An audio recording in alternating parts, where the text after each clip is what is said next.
charité.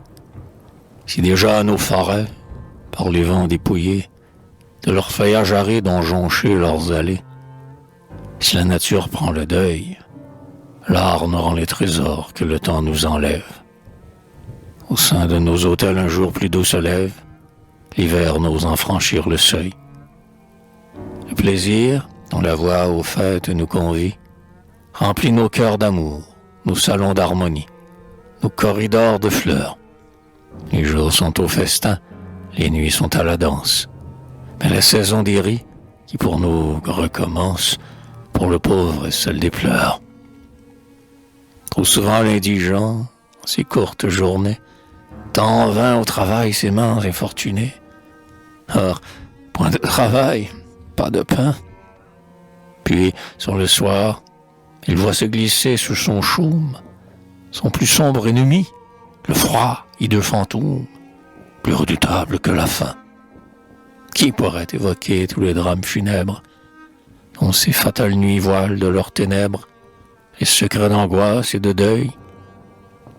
C'est un pauvre vieillard, au front octogénaire, dont le vent glacé fait des haillons le suaire et du froid grabat le cercueil. C'est une mère, en proie à toutes les détresses, qui n'a, pour réchauffer son fils, que ses caresses, et qui, sur son lit de douleur, invoque en vain le ciel, crie et se désespère, en sentant son enfant, créature éphémère, se glacer, jusque sur son cœur.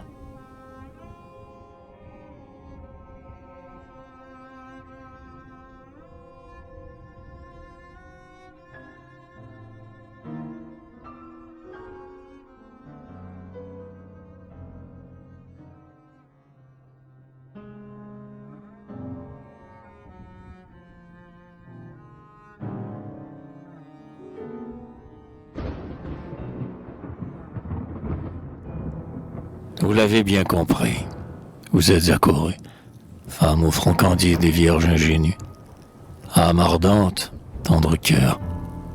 Oui, c'est la charité qui, sur ses bancs, déploie ce frais cercle d'atours, de blonde et de soie, se riant par terre de fleurs. Car nos chants, loin d'aller irriter la misère, auront, pour tout écho, les vœux et la prière, qu'exhale un cœur reconnaissant.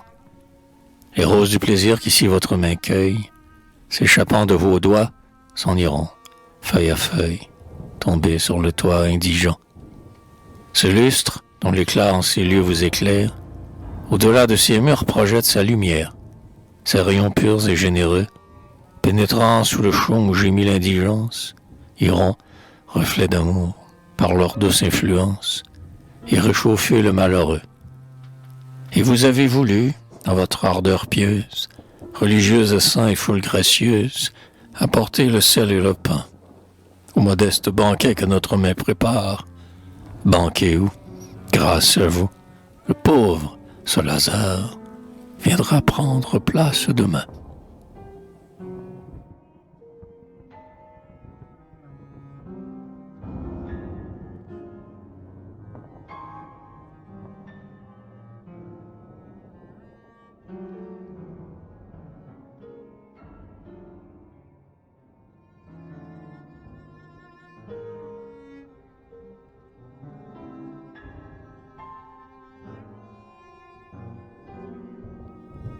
Si vous saviez combien la bonté vous rend belle, quel doux feu son éclat allume en vos prunelles, grâce, attrait, précieux don, beauté dont la fraîcheur se déflore et s'envole, que sont-ils donc auprès de la sainte auréole, dont la charité ceint vos fronts?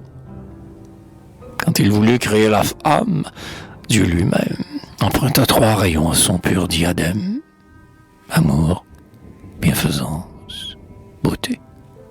Sa droite en condensant l'essence lumineuse pour en former le cœur, pléiade radieuse, autre ineffable trinité. Quelle âme ne s'émeut devant ces jeunes femmes qui, dans cet âge heureux où le cœur n'est que flamme, où le monde n'est que splendeur, rejetant leurs atours comme un linceul funeste, pour mériter l'amour de leur époux céleste, se fiancent à nos douleurs.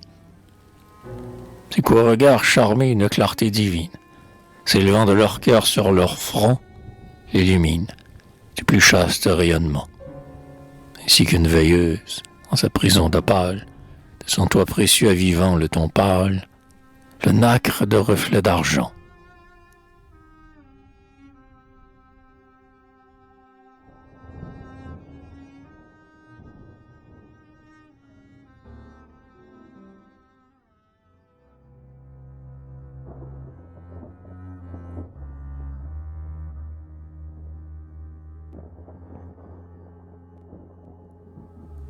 Vous, mesdames, ô vous dont la tendre magie dore notre bonheur et charme notre vie, enchanteresse aux tous yeux, quittez parfois, quittez votre splendide sphère et descendez semer, au seuil de la chaumière, le grain que l'on récolte aux cieux. Dieu met dans votre voix de suaves dictums. Lisez en votre cœur. Votre tâche est, aux femmes, de secourir et consoler. Des plus divins trésors, mystérieux mélanges, sous le toit du malheur vous paraissez des anges, qu'on s'attend à voir s'envoler. Oh, remplissez-la bien, votre tâche est bénie. Soyez le pur esprit, soyez le bon génie, qui veille sur le malheureux. Quand il gémit, soyez l'écho qui lui réponde. Soyez le doux soleil dont la chaleur féconde sèche les larmes dans ses yeux. Étouffez ses soupirs et prévenez sa plainte. Versez, pour l'adoucir, dans sa coupe d'absinthe, quelques gouttes de votre miel. Le Seigneur compte en haut vos bienfaits.